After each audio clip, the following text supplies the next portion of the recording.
UN 영어뉴스 Macron looks on as France's Africa policy crumbles.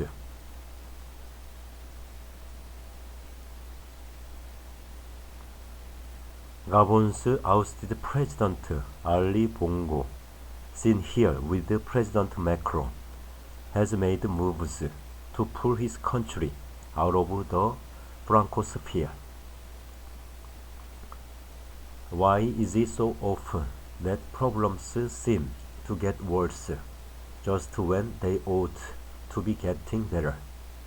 Or, in a French-African context, how come President Emmanuel Macron is surveying the tatters of French policy?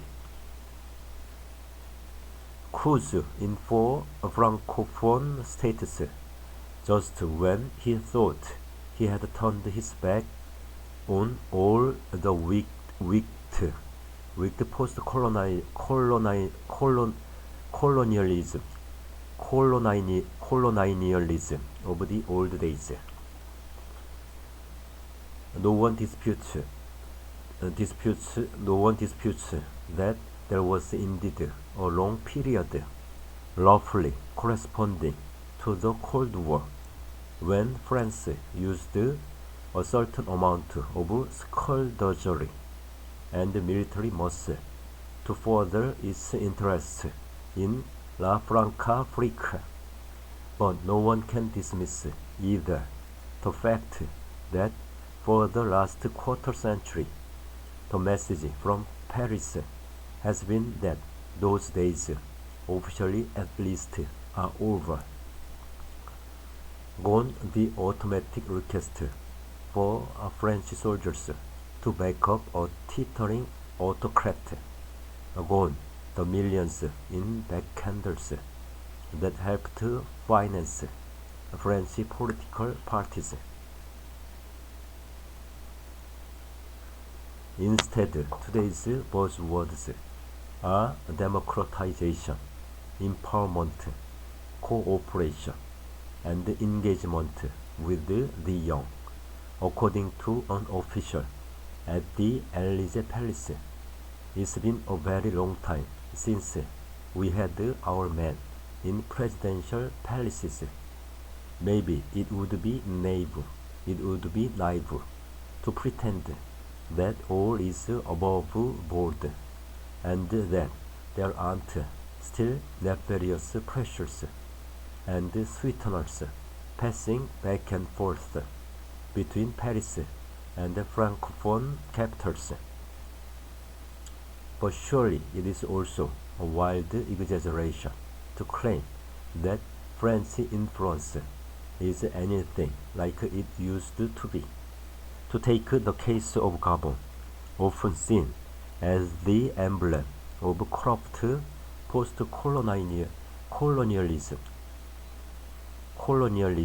it is certainly true that deposed President Ali Bongo's father, Omar Bongo, was regarded condescendingly as one of ours by successive French presidents, and benefited accordingly, as did they. Ali Bongo, right in blue jacket, was deposed as president in a military coup on 30 August following elections. But if French reach is still so great, how is it that Ali Bongo made moves to pull Gabon out of the Francosphere to the point of actually joining the Commonwealth last year? The Bongo's amassment of wealth and its secretion in Paris was no doubt legendary, but was it not the action of French anti-corruption judges, unimpeded by politicians, that led to its exposure and to criminal proceedings against members of the Bongo family, arguably pushing Ali into the arms of the Anglos. And if Paris still has pulled over neighboring Cameroon, how come its leader Paul Biya recently attended the Franco-Russian summit in St. Petersburg, smiling alongside Vladimir Putin? The fact is, according to journalist Amaury Kotansais, author of Macron's African Trap, that France is living through a historical anachronism in which it is attributed powers that simply do not exist anymore. Africa has been globalizing, he says. These days, African presidents have the whole world in their waiting rooms. Turks, Russians, Israel, even allies of France like Germany and the United States, oppositions in Africa. Imagine that France is still all-powerful. In reality, while France was doing all the dirty police work, its rivals were sweeping up the contracts. Cameroon President Paul Biya attended the second Russia-Africa summit in St. Petersburg in July. So, to return to the original question, if French influence is on the way in Africa, how come it is now that we are seeing the fiercest backlash against it?